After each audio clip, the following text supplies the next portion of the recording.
नमस्कार मंडळी, आज आपण बनवणार आहे भोपळ्याची वडी. ज्यांना भोपळा आवडत नसेल ते पण ही भोपळ्याची वडी आवडीनं खातील. चला तर मग सुरू करूया. त्यासाठी काय करायचं, भोपळा स्वच्छ धुवून त्याची साल काढून घ्यायची.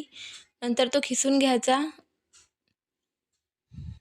नंतर त्याच्यामध्ये एक अर्धी वाटी तांदूळाचं पीठ टाकायचं, 1 वाटी बेसन टाकायचं, आलं हिरवी मिरची लसूण याची पेस्ट टाकायची,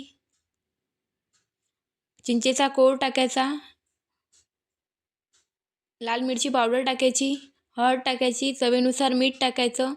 पाणी न घालता हाताच्या सहाय्याने घट्टसर गोळा तयार करून घ्यायचा. आवश्यकता असेल तर पाणी टाकायचं, नाहीतर टाकायचं नाही. ढोकळ्याच्या पात्राला किंवा कोणत्याही पात्राला तेल लावून हे गोळा पसरून घ्यायचा.